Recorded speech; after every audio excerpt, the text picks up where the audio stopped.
오늘도 값없이 베풀어 주신 하나님의 끝없는 은혜를 누리며 승리하는 꿈미래 모든 분들이 되기를 소망합니다. 요즘 우리는 검경수사권이라는 말, 또 검수완박이라고 하는 그런 말을 듣습니다.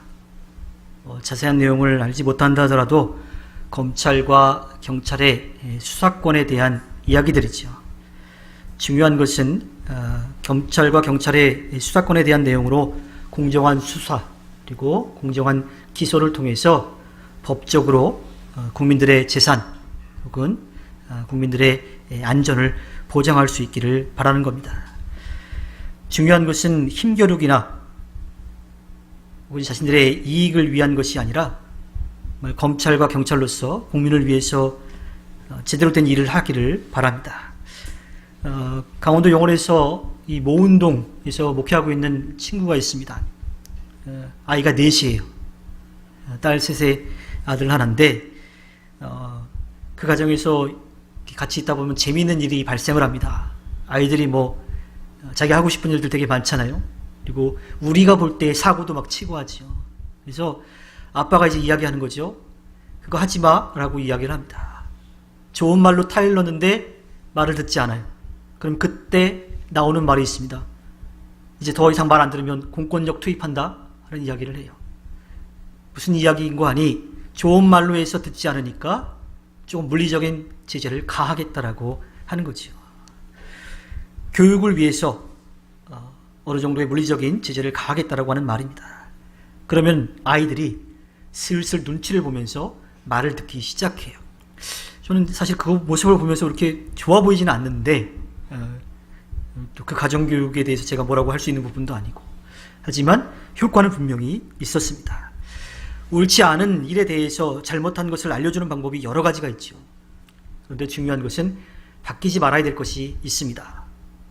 그것은 사랑으로 대하는 마음이에요.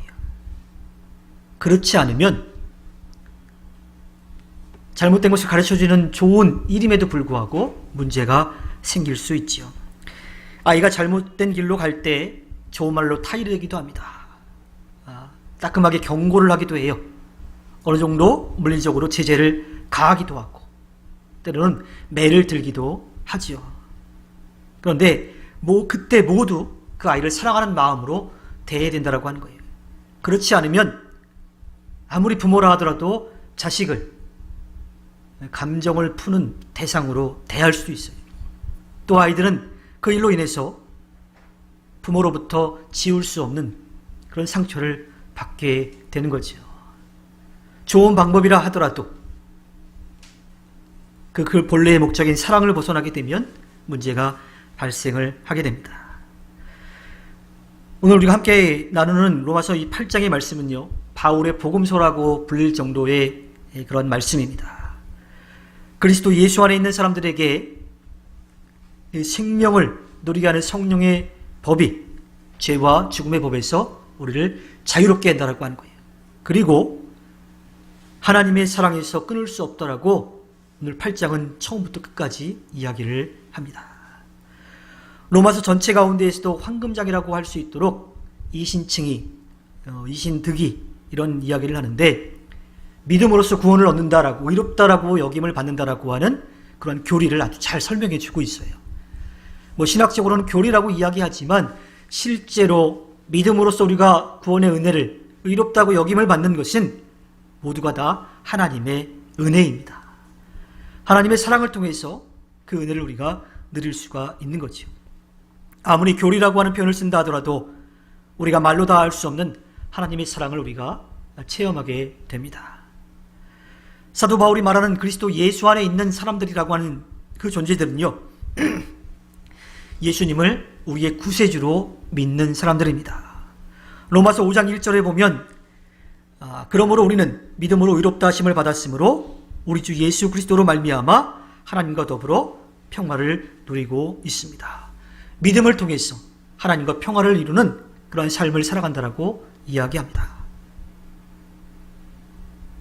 또 욕심을 따라 살지 않고 성령을 따라 살아가는 우리들은 로마서 3장 24절의 말씀처럼 그러나 사람은 그리스도 예수 안에서 얻은 구원으로 말미암아 하나님의 은혜로 값없이 의롭다는 선고를 받았습니다.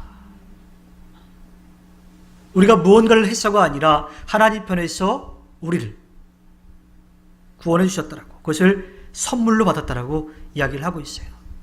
바로 예수 안에 살아가는 사람들은 그렇게 하나님께서 값없이 베풀어 주시는 구원의 은혜를 누리는 사람들이라고 이야기를 하고 있습니다. 하나님께서는 그들의 모든 죄를 용서해 주시고 더 이상 그 죄에 대해서 기억하지 않으시는 분이십니다. 그리고 우리 스스로도 하나님 앞에 회개했더라면 그 죄에 대해서 더 이상 얽매여 있지 말아야 합니다. 정죄라고 하는 말은요, 심판의 뜻을 담고 있지, 옳고 그름을 판단해서 그 책임을 묻는 겁니다. 사람은 어느 누구도 이 죄에서 자유로울 수가 없어요. 흔히 정말 착하게 살아가는 사람들에게 그런 이야기를 하죠. 저 사람은 법이 없어서 살 사람이다 이야기를 해요. 그런데 그런 도덕적 윤리적으로 겉으로 드러나 있는 그 법은 지킬지 모르겠지만 마음속으로 아주 잠깐의 생각이라도 우리는 죄를 지을 수밖에 없어요. 마음에 품은 그 마음 자체도 죄라고 성경은 분명하게 이야기합니다. 정말 중요한 것은 살아계신 하나님을 믿고 인정하느냐 그렇지 않느냐입니다. 하나님을 인정하는 사람은요, 우리를 향하신 하나님의 뜻을, 그 사랑의 뜻을 깨닫고 그 사랑의 뜻을 따라서 살아가는 사람들이, 하나님을 인정하지 않고 하나님을 떠나간 사람들을 하나님 편에서 다시 하나님께로 돌아올 수 있는 길을 열어주셨습니다. 예수님을 통해서 우리에게 구원의 은혜를 누릴 수 있는 길을 열어주셨죠. 예수님을 이 땅에 보내주셔서 하나님의 뜻을 알게 하셨습니다. 그리고 우리의 모든 죄를 대신 짊어지시고 십자가에서 죽음을 맞이하게 하셨어요. 하지만 우리가 지난주에 부활주의를 보낸 것처럼 죽음으로서 끝난 게 아니라 죽음을 이기시고 다시 살아나셔서 우리에게 영원한 하나님 나라, 그곳에서의 영원한 삶을 분명하게 약속해 주셨습니다. 게다가 이러한 깨달음을요, 우리가 공부해가지고 우리가 뭔가를 해가지고 얻도록 하신 것이 아니라 성령께서 그것을 깨닫도록 도우시고 힘을 주십니다. 그래서 그리스도 안에 있는 사람은요, 성령을 따라 살기에 정죄함, 이제 심판이라고 하는 것이 더 이상 존재하지 않는 겁니다. 그런데 그렇게 되기 위해서는 법도 마찬가지이지만, 이 세상의 법도 마찬가지이지만 그에 따른 죄값을 분명하게 치러야 돼요. 히브리서 7장 27절에 그는 다른 대제사장들처럼 날마다 먼저 자기 죄를 위하여 희생제물을 드리고 그 다음에 백성을 위하여 희생제물을 드릴 필요가 없습니다. 그는 자기 자신을 바쳐서 단번에 이 일을 이루셨기 때문입니다. 예수님이 완전한 대제사장이 되셔서 단 한 번의 희생제사로 이제 더 이상의 다른 희생제사가 필요 없도록 하셨다라고 하는 거예요. 그래서 우리가 성령의 법을 따라 살아갈 때에 결코 정죄함이 없다라고 이야기를 하는 거죠. 이미 예수 그리스도의 십자가의 은혜로 우리의 모든 죄값이 다 치러졌어요. 그래서 더 이상의 희생제사가 필요 없는 거죠. 그러나 우리에게 해야 될 일이 남아 있습니다. 그것은 바로 믿음이죠. 하나님의 구원의 역사에는 하나님의 놀라운 역사가 있지만 하나님이 일방적으로 혼자서 행하지 않으십니다. AI, 우리 많이 듣죠. 실제로 우리의 삶에서도 많이 느끼죠. 인공지능으로서 컴퓨터 공학 분야로 인간의 학습, 또 뭐 추론, 지각 능력들을 다 거기 정보를 주입해가지고 나름대로 가장 객관적인 방법들을 찾아내는 거예요. 어떻게 보면 실수를 좀 덜 할 수 있는 그러한 컴퓨터적인 그런 그 기술인 거죠. 그런데 이 AI 또 알고리즘 이런 것들이 참 우리를 굉장히 불편하게 만들기도 합니다. 물건을 사려고 한번 구글이나 이런 것들 검색하고 나면 그 다음부터는 광고창에 아주 그거에 관련된 것들이 계속 다 떠요. 유튜브도 뭐 하나 검색을 해보면 그거에 관련된 것들이 다 떠요. 근데 이게 늘 소위 말하면 좋은 것만 뜨지 않고 아주 엉뚱한 게 뜰 때가 있어요. 나름대로 뭐 AI로 알고리즘으로 그 사람의 그런 필요들을 채워주는 거라고 하는데 의도하지 않은 일들도 일어나기도 하지요. 또 아무리 많은 정보들을 가지고 있다 하더라도 이 감정이라고 하는 것, 마음이라고 하는 것을 나누기는 어렵습니다. 한 제가 회사에서 이야기하는 정을 나눈다라고 하는 그런 달콤한 파이처럼 사람들의 마음을 정말 나누는 일은 좀 어렵지요. 객관적으로 실수는 덜 할 수 있겠지만 마음을 나누는 것은 없게 됩니다. 하나님은 그렇게 하나님의 형상대로 우리를 만드실 때에 그냥 말하면 듣는 로봇처럼 그렇게 만들지 않으셨습니다. 하나님은 우리에게 선택할 수 있는 자유를 주셨어요. 물론 그 자유 때문에 우리가 하나님을 떠나는 죄를 짓기도 합니다. 하지만 하나님은 우리를 로봇, 기계가 아니라 인격체로 만드셨고 또 인격체로 대해주셨습니다. 사춘기 아이들의 반항이나 일탈 행동들을 이렇게 보면요, 그 아이들이 사실은 자기의 인격을 형성해가는 굉장히 중요한 시기잖아요. 근데 그 아이들이 표면적으로 좀 더 거칠게 나오는 이유 중에 하나가 뭐냐면, 자기들이 생각하기에는 이제 인격을 갖춘 좀 성숙한 사람, 성인으로 그렇게 된 것 같은데 어른들은 자기를 그렇게 인정해주지 않는 거예요. 그리고 아이들이 뭔가 사춘기 때에 얘기하고 뭔가를 하려고 하면 하는 말들이 있죠. 네가 뭘 안다 그래. 나 때는 말이야 하고 이야기를 해요. 그러면 그 아이들은 스스로 좀 어른이 됐다고 생각했는데 어른으로 대우하지 않으니까 반감이 더 생길 수밖에 없는 것이고, 그것이 좀 더 거칠게 표현하는 경우들이 많지요. 하나님은 구원의 역사를 이루실 때에 하나님 편에서 일방적으로 이끄시지 않고 다 열어놓으시고 우리들에게 선택할 수 있는 그런 기회를 주셨어요. 그 구원의 역사에 우리를 함께 하게 하신 거지요. 하나님 편에서 일방적으로 끌고 가지 않고 우리가 하나님의 말씀에 따라 기쁨으로, 믿음으로 따라오게끔 그 구원의 역사를 이루도록 하신 겁니다. 예전에 코끼리들이 하는 쇼를 본 적이 있어요. 그 거대한 코끼리들이 주련사들의 그 신호에 따라서 잘 하더라고요. 걷기도 하고 뛰기도 하고 또 앉아서 인사도 하기도 하고요. 또 바나나 주면 코를 쭉 내밀어서 가다가기도 해요. 그래서 참 코끼리가 되게 똑똑하다. 그런 생각들을 이제 하고 그랬었는데, 가만히 보니까 이 조련사의 손에 회초리가 들려 있는 거예요. 그래서 코끼리를 때린다는 표현이 맞는지 모르겠어요. 조련하는 방법이고 신호를 주는 건지 잘 모르겠지만 코끼리를 툭툭 치면 코끼리가 뛰기도 하고 툭툭 치면 또 무릎 꿇고 인사를 하기도 하고 그래요. 참 보면서 처음에는 다 똑똑하다는 생각을 했는데 안타깝다는 생각도 들더라고요.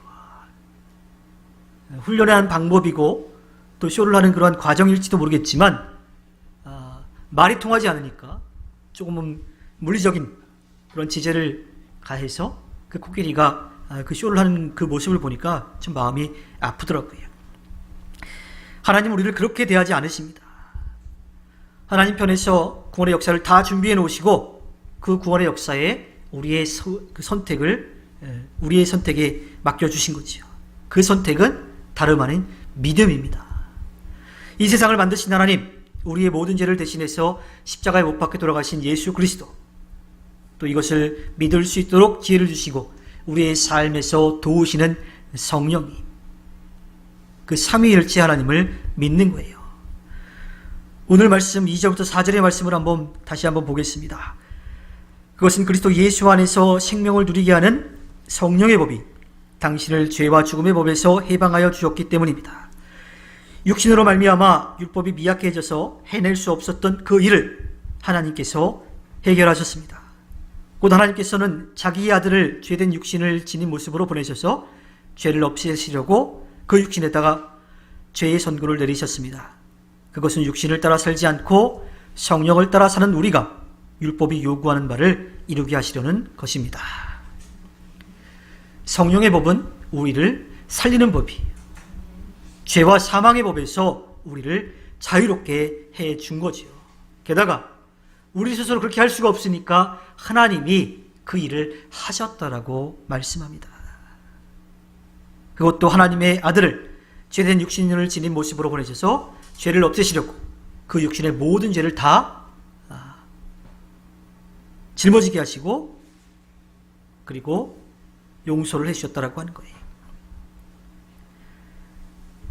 사랑이신 하나님께서 믿음을 가진 사람들에게 주시는 은혜인 거죠. 우리는 하나님께서 이스라엘 민족에게 주셨던 율법의 의미를 분명하게 알아야 합니다. 우리의 삶을 억압하려고 하는 게 아니에요. 검경 수사권에 대한 것도 마찬가지일 거예요. 그렇게 하는 이유가 모든 국민이 법 앞에서 평등하고 또 법의 보호도 받고 또 법의 심판도 동일하게 받도록 하기 위한 걸 겁니다. 율법은 하나님의 무서움을 알려줘서 겁주려고 하는 게 아니에요. 공권력이 투입된다라고 하는 그 겁을 줘서 어쩔 수 없이 코끼리가 채찍에 맞으면서 회초리에 맞으면서 어쩔 수 없이 하는 그러한 모습이 아니라고 하는 거예요. 하나님을 떠나는 일이 무엇인지 어떤 결과를 맞이하게 될지를 알려주셔서 하나님을 떠나서 두려운 심판을 받지 않도록 하시려는 하나님의 사랑의 마음이 담겨 있는 겁니다. 예수님 당시에 철저하게 하나님이 주신 그 율법을 지켜왔던 유대인들, 그들은 누구보다도 하나님의 말씀을 따라 살려고 했어요. 그리고 그 율법을 철저하게 지키기 위해서 율법주의적인 마음으로 또 다른 법들을 만들어 놓았죠. 그리고 그것을 지키는 것이 하나님의 법을 따른다라고, 하나님의 말씀을 따른다라고 생각을 해 놓았습니다. 하지만 그들은 하나님께서 율법을 주신 그 목적을 제대로 알지 못했어요. 하나님이 그들에게 율법을 주신 그 목적은 하나님 사랑과 이웃 사랑이에요. 하나님과 가까이 하고 또 하나님께 받은 그 사랑을 이웃들과 나누면서 함께 더불어 살아가는 것이었죠. 근데 그들은 지키는 자기들만 옳고 지키지 못한 사람들을 정죄하며 살았습니다. 그들의 삶의 모습 가운데 예수님은 그 율법을 다 깨트리는 그러한 존재로 보였던 거죠. 그러나 예수님은 마태복음 5장 17절에서 분명하게 말씀하십니다. 내가 율법이나 예언자들의 말을 폐하려 온 줄로 생각하지 말아라. 폐하러 온 것이 아니라 완성하러 왔다. 어떻게 완성이 돼요? 하나님을 만날 수 있게 해주었고 또 하나님께서 우리들에게 바라는 것을 이 땅에서 살아갈 수 있도록 가르쳐 주셨던 겁니다. 예수님은 그것을 알려주셨지만 당시 유대인들은 예수님의 가르침을 받아들이지 않았습니다. 어쩌면 누구보다도 예수님의 가르침이, 예수님의 삶이 그 율법을 철저하게 지키는 거라고 그들은 알고 있었을 거예요. 그런데 문제는 자신들의 삶을 책망하니까 예수님을 가만히 볼 수가 없었던 거죠. 그래서 종교적인 재판이었지만 괘씸죄로 예수님을 십자가에 못 박히도록 넘겨주었던 겁니다. 성령은 우리가 살아가도록 도우시는 분입니다. 내가 아니라 우리가 살아가도록 도우시는 분이에요. 정죄하는 마음으로 생긴 미움, 다툼, 시기, 질투, 즉 나눔과 싸움은 절대로 성령의 열매가 아닙니다. 육신에 속한 생각은 죽음이, 그러나 성령에 속한 생각은 생명과 평화지요. 로마서 8장 6절부터 7절의 말씀에 육신과 또 성령의 법에 속한 것에 대한 이야기를 하는데, 육신에 속한 것은 죽음이라고 이야기하고 또 하나님께 품은 적대감이라고 이야기를 합니다. 반대로 그렇다면 성령에 대한 그런 마음은 어떤 걸까요? 8장 6절에 보면 생명과 평화라고 하는 거죠. 성령의 열매에 대해서 갈라디아서 5장 22절과 23절에서 말씀합니다. 성령의 열매는 사랑과 기쁨과 화평과 인내와 친절과 선함과 신실과 온유와 절제. 앞에서 개인적으로 가졌던, 육신의 생각으로 가졌던 미움, 다툼, 시기, 질투가 아니라 함께 더불어 행복하게 살아갈 수 있는 평화와 또 생명이라고 하는 거예요. 그래서 로마서 8장 6절에서 이 성령의 법에 대한 이야기가 속한 것이 바로 생명과 평화라고 이야기를 하지요. 절대로 다툼이라고 하는 것은 하나님께서 기뻐하시는 일이 아닌 겁니다. 이 땅에서는 죄를 지으면 전과가 남습니다. 잘못한 것에 대한 기록이 남아 있어요. 그래서 그런 일이 생기면 그런 일에 대한 전과가 있던 사람들을 먼저 조사하는 경우들이 있어요. 근데 실제로 그 사람들이 재범을 하는 경우도 있지만 이제 정말 죄를 깨닫고 똑같은 잘못을 저지르지 않고 잘 살아가려고 하는 사람들을 2번 죽이는 그러한 일들도 적지 않지요. 그러나 우리를 사랑하시는 하나님은 절대로 그렇지 않으십니다.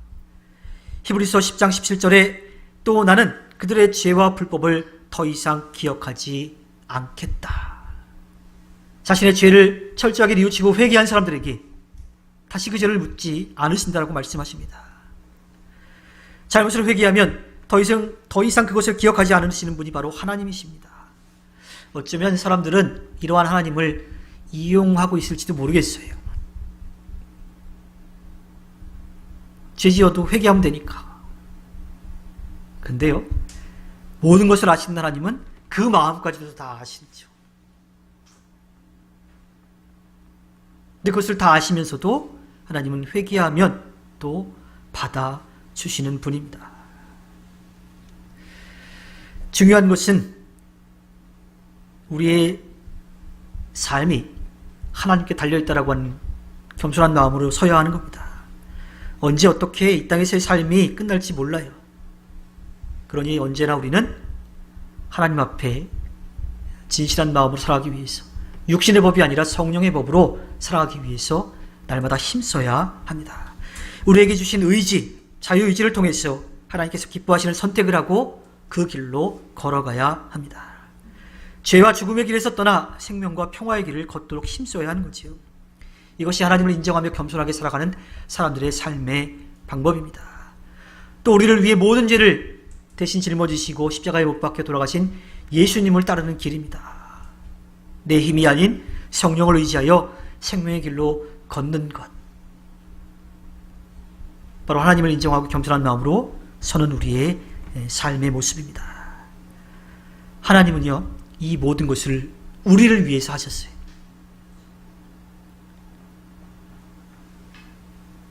우리가 살아갈 수 있도록 모든 것을 주셨는데 우리의 욕심 때문에 하나님을 떠난 것도 우리인데 다시 하나님께로 나아올 수 있는 길을 하나님 편에서 열어주신 거예요. 우리를 사랑하셔서 우리를 살리시려는 하나님을 믿게 하셨습니다. 하나님을 떠난 우리를 구원하시기 위해서 예수님을 이 땅에 보내셨고 예수님을 십자가에 못 박혀 죽게 하셨습니다. 예수님은 그 죽음을 이기시고 다시 살아나셔서 우리에게 부활의 소망과 또 영원한 하늘나라의 삶에 대한 소망을 주셨습니다. 이 모든 것을 알 수 있도록 성령이 지혜를 주시고 이 땅에서 살아갈 수 있는 힘을 성령이 주십니다. 하나님은 우리를 살리시려 이 모든 일을 하셨습니다. 이제 우리가 할 일이 남아있죠. 그것을 믿는 것이고 또 그 믿음을 이 땅에 아직까지 하나님을 알지 못하는 이들에게 전하는 삶입니다. 우리 모두 믿음을 가지고 하나님 나라의 영원한 삶을 소망할 수 있도록 우리의 삶을 통해 이 땅에 복음을 전하여 하나님 앞에 기쁨을 드리는 꿈미래 모든 분들이 되기를 주님의 이름으로 부탁드립니다.